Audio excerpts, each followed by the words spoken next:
Bonjour à tous et bienvenue dans la partie 3 du tutoriel complet pour l'utilisation de Rekordbox en mode export.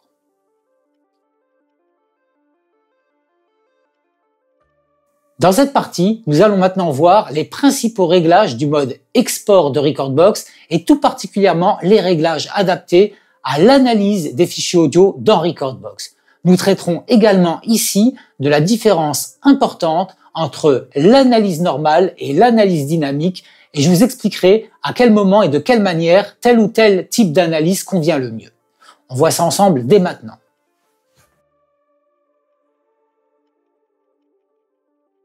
Voilà, on entre maintenant dans le vif du sujet. Nous n'allons pas tarder à construire votre bibliothèque Rekordbox et pour ce faire, auparavant, nous allons rapidement voir les principaux réglages du mode export de Rekordbox et principalement les réglages liés à l'analyse des fichiers audio car c'est une notion intéressante à appréhender avant justement d'importer vos fichiers audio dans Rekordbox.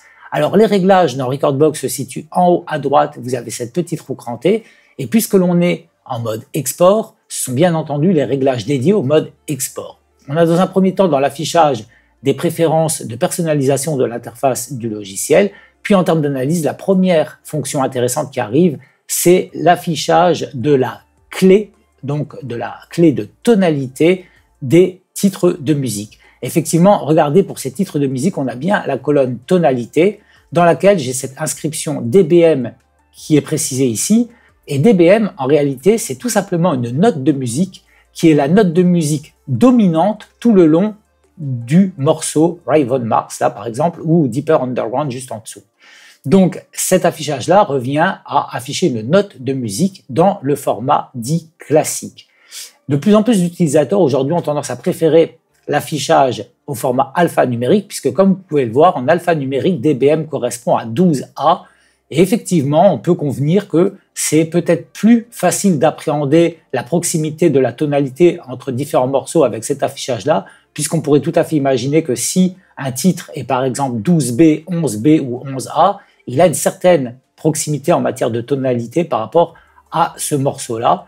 Par contre, attention, même si vous faites ce réglage d'affichage dans Rekordbox, au niveau des produits autonomes, certains ne sont capables tout de même de n'afficher que la clé au format classique, mais les produits les plus récents vont, quant à eux, vous permettre de pouvoir avoir bien, même sur les produits autonomes, cet affichage au format alphanumérique. Ensuite viennent des réglages d'optimisation de l'affichage du logiciel, puis la fonction suivante qui est relativement intéressante à observer, c'est la fonction Traffic Light. Je prends un petit moment pour vous expliquer cette fonction qui est très intéressante, puisque regardez, si par exemple, je prends ce morceau, ce titre de musique Raven Mars et que je le charge dans le lecteur A, eh bien je peux ensuite aller sur ce bouton ici et regardez l'infobulle me dit que c'est effectivement la fonction Traffic Light et c'est bien en vis-à-vis de Player A. Vous pouvez changer ici le lecteur B quand vous avez un double affichage ou le deck master qui est en train de lire. Et si je clique sur le bouton, il devient bleu et à ce moment-là, vous voyez, eh bien automatiquement le logiciel me montre de manière évidente avec un fond vert clair tous les titres dont la tonalité est très proche. Et imaginez bien que si vous aviez plein de titres ici avec des tonalités analysées, eh bien en un coup d'œil, vous verriez tous les titres qui correspondent relativement bien en termes de tonalité, ce qui vous permet d'aborder le mix harmonique, également appelé le mix à la clé, puisque de plus en plus aujourd'hui, on a tendance à privilégier le mix avec des tonalités très proches au niveau des morceaux, puisque ça donne un ensemble beaucoup plus harmonieux que de mixer des titres avec des tonalités éloignées. Et c'est justement la proximité de cette tonalité que vous pouvez définir ici dans le réglage de Traffic Light. Et donc, si vous voulez utiliser uniquement des indicateurs pour les titres qui ont exactement la même tonalité, donc ici ça fonctionnerait encore puisque c'est exactement la même note principale de musique qui est sur les deux titres-là, dominante, très simplement, avec la même tonalité, seuls les titres qui ont exactement la même tonalité vont être mis en évidence. Ensuite, quand vous passez en tonalité proche 1, eh bien, vous commencez à tolérer un petit écart de tonalité. Avec la tonalité proche 2, un écart un peu plus grand de tonalité. Et le réglage par défaut, qui est la tonalité proche 3, un écart un peu plus large. Alors, ne vous inquiétez pas, il ne s'agit pas non plus d'un escalier. La tonalité proche 3, ça reste un écart tout à fait confortable pour réaliser un excellent mix harmonique. Ça va juste embarquer plus de titres dans les résultats. Si toutefois vous préféreriez vraiment des tonalités un peu plus proches, eh bien vous pouvez opter ou affiner le réglage ici avec tonalité proche 2 ou tonalité proche 1 ou demander exactement la même tonalité. Voilà pour cette option de Traffic Light qui est vraiment une option très intéressante et très utilisée. Ensuite, dans la partie disposition, on a ici tout ce qui concerne le Media Browser. Le Media Browser, c'est cette nouvelle petite colonne dans Rekordbox version 7 avec ces icônes-là qui donnent accès directement à certaines catégories que vous pouvez afficher ou non avec les cases à cocher ici. Ensuite, on a dans le même ordre d'idées une personnalisation de l'interface du logiciel et on peut choisir des panneaux. Par exemple, ici, la palette de la liste de lecture, ça correspond à cette zone-là ici. Et vous avez de la sorte différentes zones que vous pouvez activer ou désactiver dans le logiciel. Le Display Sync Rate, c'est des informations qui se mettent ici en haut à droite et qui vont vous indiquer lorsque vous faites une synchronisation automatique entre deux titres, si le logiciel a eu besoin de multiplier ou de diviser par 2 ou par 4 un des deux titres pour le faire correspondre à l'autre titre de manière automatique. On arrive maintenant aux phrases et aux vocales qui font effectivement partie du processus de l'analyse des fichiers audio.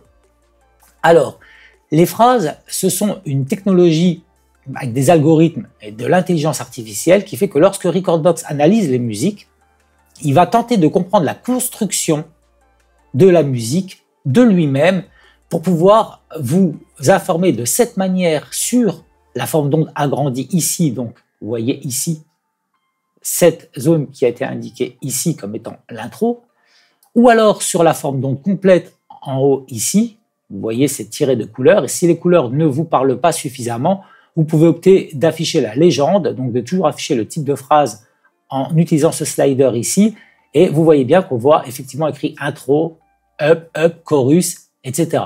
Et donc lors de l'analyse, Rekordbox, grâce à l'intelligence artificielle, va comprendre de lui-même comment est structurée une musique. Et c'est vrai que c'est des informations qui peuvent être utiles et certains utilisateurs sont vraiment friands de ces informations-là.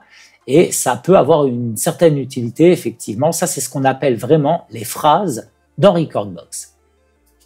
De la même manière, le vocal qui nécessite par contre, vous voyez, il y a des cadenas, un abonnement et un bon abonnement à Rekordbox. Donc, c'est à partir de l'abonnement Creative minimum que c'est disponible, va être capable de détecter les endroits de la musique dans lesquels il y a de la voix, que ce soit du chant, des paroles ou simplement des phrases lues.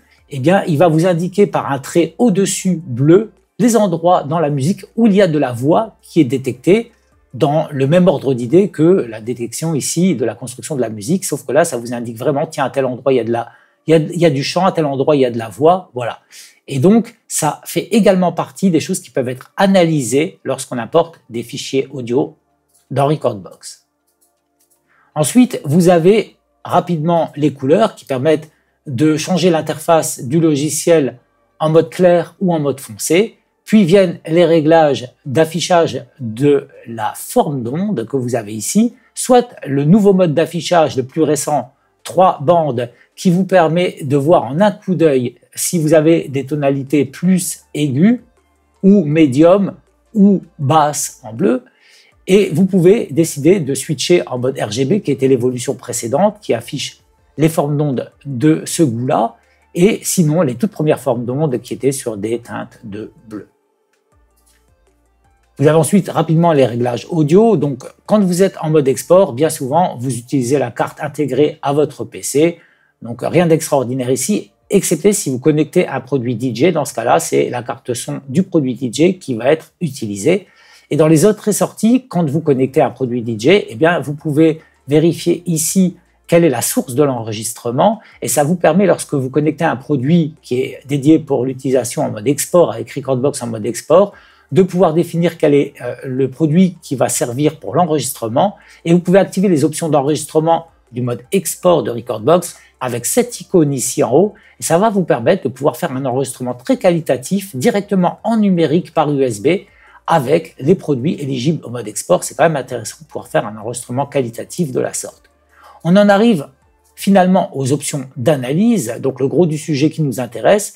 Et on va tout de suite regarder cette histoire d'analyse du Q. Alors ça, c'est une toute nouvelle fonction de Rekordbox 7, ça a été longtemps attendu, mais il faut être clair sur le fait que la puissance de cette fonction-là est sous abonnement. C'est-à-dire que comme vous le voyez ici, on a un abonnement Free Plus, et qu'on soit en Free ou Free Plus, eh bien, on a hélas accès qu'au mode manuel, et donc à ce réglage-là qui correspond en fait tout simplement à mettre automatiquement un hot cue ou un memory cue selon votre choix sur la toute première barre de l'analyse de la grille rythmique, donc juste ici à cet endroit-là, sur tous les morceaux de manière automatisée. C'est déjà pas mal pour quelque chose de gratuit, mais c'est vrai que comparé à ce que peut faire cette fonction lorsque l'on a un abonnement, on est quand même loin du compte.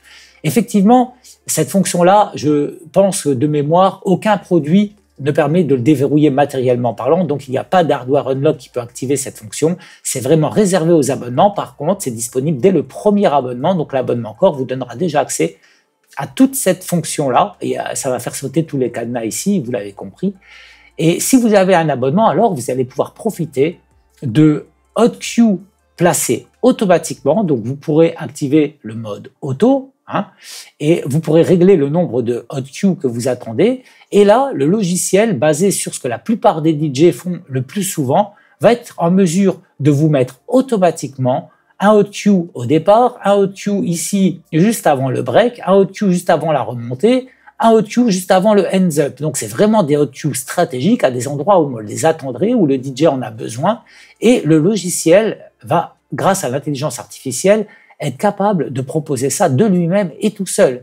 Et même mieux que cela, vous serez en mesure ici, dans la liste de l'analyse du cue, de pouvoir glisser un certain nombre de titres dans lesquels vous avez déjà vous-même posé vos hot cues, et en appuyant sur Start, vous allez apprendre au logiciel comment vous posez vous-même vos hot cues sur un certain nombre de titres. Par exemple, vous lui en mettez 10, c'est une bonne moyenne.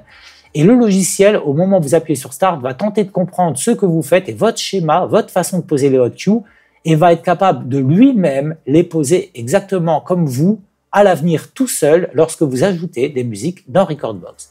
C'est donc vraiment une fonction qui est puissante, mais qui, hélas, est relativement limitée dans les petits plans Free et Free Plus. Comme vous le voyez, on n'a vraiment accès qu'à ce réglage-là. Et pour vous montrer précisément ce que fait ce réglage-là, eh bien, regardez, par exemple, je vais refaire une analyse sur Rave on Mars et je vais lui dire, voilà, analyse le morceau. Notez que lorsqu'on passe par ici le menu contextuel, eh bien, on choisit à la volée, directement ici, ce qu'on souhaite analyser. Donc, je vais lui rajouter le cue. Vous voyez que c'est d'office manuel sans abonnement. Et regardez ce qui va se passer. Donc, on lui laisse son petit temps d'analyse. Voilà, regardez, il a posé un hot cue tout simplement sur la toute première barre. Ça peut déjà être relativement utile, mais effectivement, c'est pas aussi puissant que lorsque vous avez l'abonnement avec la capacité de poser un nombre de hot cues plus important à des endroits très stratégiques. Donc, si vous avez ici cette fonction d'activer, eh bien, dans le mode gratuit en tout cas, vous allez d'office poser un premier hot cue sur tous les titres que vous allez ajouter dans Recordbox, ou sinon vous pouvez simplement désactiver cela et ça ne sera pas effectué.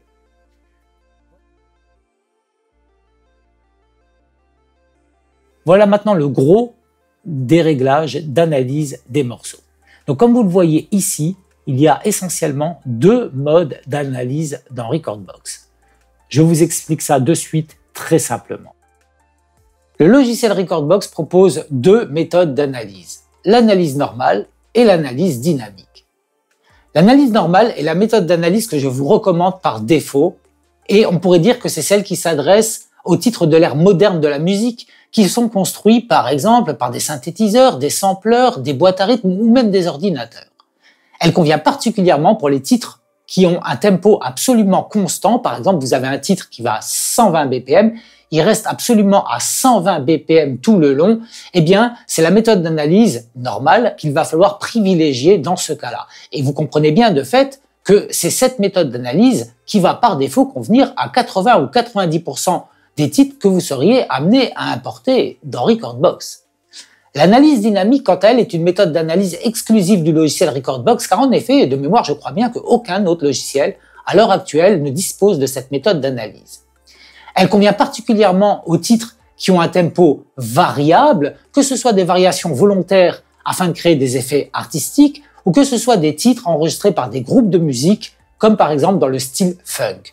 En effet, on comprend bien que lorsque la rythmique est assurée par un batteur, aussi doué soit-il, il ne sera pas en mesure de pouvoir tenir la cadence de manière tout à fait aussi précise que le ferait une boîte à rythme. Donc sur des tels titres, vous pourriez rencontrer des variations de tempo et en quel cas, au coup par coup, la méthode d'analyse dynamique serait alors pour ces titres-là à privilégier. Donc lorsque vous êtes en mode d'analyse dynamique, pour bien vous faire comprendre, à chaque temps fort, donc les temps marqués en rouge, tous les 4 temps, les premiers temps de chaque mesure, eh bien la méthode d'analyse dynamique va se demander si oui ou non elle doit créer un petit écart ou pas, plus loin ou avant, pour rattraper au coup par coup la mesure suivante. Alors on pourrait se dire, oui mais du coup qui peut le plus peut le moins, alors je sélectionne la méthode d'analyse dynamique et ça va fonctionner dans tous les cas. Eh bien hélas non, puisque la méthode d'analyse dynamique risque d'avoir des résultats non désirés lorsqu'elle va être amenée à analyser des titres qui justement sont très cadencés, très précis, avec un tempo ultra précis et suivi, ce qui relève donc de l'analyse normale. Et si vous restez en analyse dynamique, eh bien, vous pourriez avoir des résultats non désirés pour des musiques qui sont totalement parfaites en termes de tempo.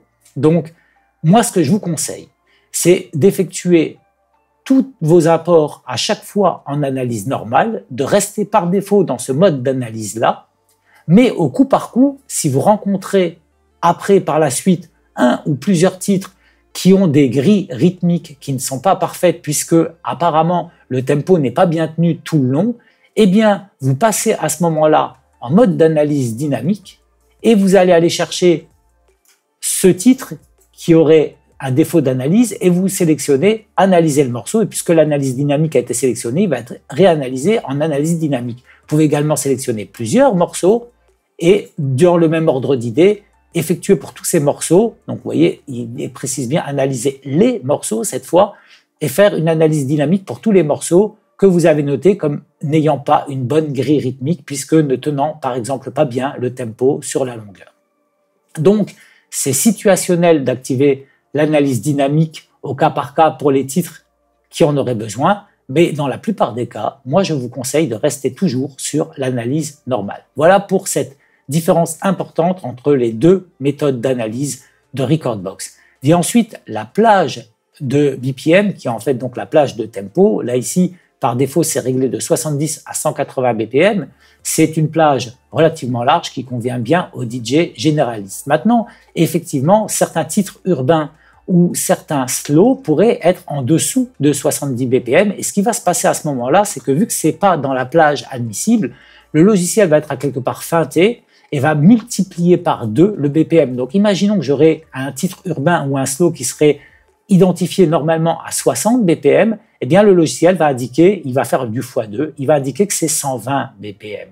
Et c'est là que ça devient intéressant de changer la plage, mais encore une fois, comme pour l'analyse dynamique, moi je vous conseille de rester avec une plage très ouverte, la plage par défaut convient bien à 70 à 180 BPM, et au coup par coup, d'affiner ici les plages en fonction de vos besoins. Si par exemple vous avez quelques titres de type urbain ou slow qui ont été mal analysés, vous pouvez être sur une plage de 48 à 95 ou de 58 à 115 et réanalyser ces titres, puis ensuite vous revenez sur la plage généraliste. Dans le même ordre d'idée, si jamais vous avez à analyser des titres hardstyle qui sont très rapides, eh bien vous pouvez également mettre une plage plus rapide. Alors ici, il y a une petite erreur de traduction ou alors les devs de Rekordbox ont un peu déliré lorsqu'ils ont préparé ça, c'est bien 108 à 210. Donc là, vous prenez une plage plus rapide pour les titres de type hardstyle, vous faites votre analyse, vous rattrapez ces morceaux-là, puis ensuite vous revenez à la plage généraliste qui va dans la plupart des cas convenir pour la plupart des titres que vous pourriez importer dans Rekordbox. Le réglage d'analyse des morceaux, vous l'avez vu lorsqu'on fait un clic droit, on peut choisir ça au cas par cas pour l'ensemble des morceaux sélectionnés, mais ça c'est le réglage commun qui va convenir à chaque fois que vous importez par fichier des morceaux, que vous faites du glisser-déposer depuis le navigateur l'explorateur de Windows ou le Finder de Mac. Ça c'est ce qu'on voit dans la partie qui vient juste après pour la création de votre bibliothèque à proprement parler. Donc, tous les cas sur lesquels vous n'avez pas la main pour préciser ça, c'est ce réglage par défaut qui sera pris en compte. Et donc, dans ces réglages-là, on voit que d'abord, on a BPM Grid. Donc, ça, c'est l'analyse par Recordbox au moment où vous importez des fichiers musique, l'analyse du tempo et de la grille rythmique qui va donc bien consister à construire cette grille ici qui doit être absolument bien calquée sur le tempo de la musique et cette information de tempo qui va être analysée et ensuite affichée ici dans BPM. A priori, on veut toujours que cette fonction-là soit cochée puisque, évidemment, aujourd'hui, on a besoin, c'est des informations basiques, on a besoin d'avoir ces informations ici et tout est basé sur la grille rythmique de Recordbox, donc on a besoin d'avoir ces informations. C'est vraiment situationnel de devoir désactiver cette option-là. Imaginons que vous ayez vraiment pas le temps et que vous avez plein de titres à ajouter dans votre Recordbox, mais vous devez partir tout de suite, vous n'avez pas le temps de lancer une analyse, bon, vous pourriez décocher ça. Mais notez que même si vous décochez cette option, certes, à l'import, Recordbox ne va pas faire le calcul de la grille rythmique et ne va pas regarder quel est le tempo du titre, mais quand vous allez le placer dans un lecteur ou quand vous allez faire un export avec le Sync Manager de Recordbox, notez que quoi qu'il arrive, que ce soit coché ou pas, Recordbox va faire cette analyse à la volée, puisque le logiciel ne sait pas travailler sans ces informations. Dans le même ordre d'idée, l'information de tonalité, c'est bien entendu une information qu'on souhaite, ça ne coûte pas trop cher sur la durée d'analyse, c'est également très situationnel de vouloir la désactiver. Maintenant, en ce qui concerne les phrases, souvenez-vous, c'est ce qu'on a vu tout à l'heure avec la compréhension de Recordbox et son étude de la logique des titres de musique, où il est capable de vous préciser qu'ici c'est l'intro, que ici c'est les chorus, etc. Donc ça, c'est déjà plus subsidiaire, effectivement, tout comme l'analyse vocale, souvenez-vous, où je vous ai expliqué qu'il précisait en haut les endroits où il y avait du chant, de la voix, des paroles dans les titres de musique. Eh bien, ces deux types d'analyse commencent à être davantage subsidiaires et c'est vrai que, essentiellement en plus en mode export, partant du principe que certains produits autonomes ne seront peut-être même pas en mesure de vous afficher ces informations-là, eh bien, si ça ne vous intéresse pas, vous pouvez déjà être en mesure de désactiver ces options-là pour gagner un peu de temps sur le processus d'analyse. Je vous rappelle que, par contre, en ce qui concerne le vocal, ça nécessite l'abonnement Creative au minimum. L'analyse automatique, c'est très simple, ça consiste à dire, quand vous importez un morceau de musique dans Recordbox, eh bien, automatiquement, il va commencer à faire l'analyse des titres. C'est activé par défaut. Si vous le désactivez, vous désactivez simplement l'analyse automatique à l'import. Le Cloud Analysis, c'est une fonction que je prends un petit instant pour vous expliquer. C'est très très simple. Pour expliquer ça de manière très pragmatique, chez Pioneer DJ, il y a un cloud en ligne et lorsque vous êtes connecté à Internet, si vous laissez cette option activée, eh bien, lorsque votre ordinateur va faire un calcul et faire une analyse d'un titre de musique pour trouver, donc, je vous le rappelle, la grille rythmique, le tempo, etc., eh bien, de manière, rassurez-vous, totalement anonyme, il va envoyer dans le cloud Pioneer DJ les informations d'analyse pour votre titre. Ça va être ensuite mis en phase avec d'autres informations d'analyse provenant d'autres utilisateurs pour le même titre de musique, jusqu'à obtenir une analyse qui leur paraît parfaite. Et par exemple, un autre utilisateur qui va ensuite ajouter ce titre-là dans sa collection, qui va être identifié par le cloud de Pioneer DJ, va être en mesure, s'il a cette option d'activer, de recevoir automatiquement par Internet les résultats des analyses des autres utilisateurs sans que son ordinateur ait besoin de calculer avec ses propres ressources pour trouver lui-même des analyses. Donc, ça va être des analyses obtenues très rapidement. Donc, si vous laissez cette option activée, vous serez en mesure, pour des titres connus et éprouvés sur le cloud de Pioneer DJ, de recevoir par Internet directement les données d'analyse sans que votre PC ait besoin de les calculer lui-même. Mais en contrepartie, vous fournissez vous-même à Pioneer DJ, vous alimentez le cloud, vous fournissez vous-même donc vos données d'analyse de vos propres morceaux analysés par votre ordinateur. Radar Analysis, c'est une nouvelle fonction de Recordbox V7 et ça par contre, lorsque c'est activé, ça augmente de manière conséquente la durée des analyses de Recordbox V7. Certains utilisateurs se plaignent que les analyses sont plus longues. C'est essentiellement cette fonction qu'il faut désactiver pour retrouver la rapidité des analyses, même plus rapide que Recordbox V6. Mais avec cette nouvelle option, c'est vrai que les analyses prennent un petit peu plus de temps. Mais cette option-là, en gros, c'est une évolution des suggestions de titres de musique qu'était capable de faire Recordbox. Je peux vous montrer rapidement. Donc, c'est ici dans les titres qui peuvent être suggérés, vous avez collection radar. Et regardez, effectivement, là, c'est activé pour le lecteur A. Et sur le lecteur A, j'ai ce titre Raven Mars. Et comme vous l'avez vu avec le traffic light tout à l'heure, eh bien, le système est bien capable de me montrer directement que ce second titre correspond bien par rapport au réglage, par rapport à ce titre-là. Et ça se règle ici, et on voit que j'avais coché effectivement tonalité proche 1, donc résultat, ça match. C'est très bien pour les grandes collections, mais la puissance absolue de cette nouvelle fonction, c'est par rapport à Streaming Radar. Si vous avez un abonnement de streaming à Beatport, eh bien, le système sera capable carrément de regarder directement dans le top 100 de Beatport, de la même manière sur BeatSource, sur Tidal ou sur SoundCloud, pour trouver de suite les titres disponibles en ligne, en streaming, qui correspondent aux titres que vous avez là actuellement dans le lecteur A.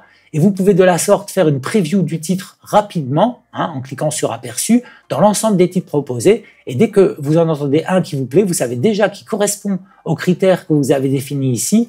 Et vous allez très rapidement trouver des titres récents à travers les plateformes de streaming, donc sur Streaming Radar, qui vous permettent de savoir, tiens, tel morceau va bien aller, tel morceau va bien aller, etc.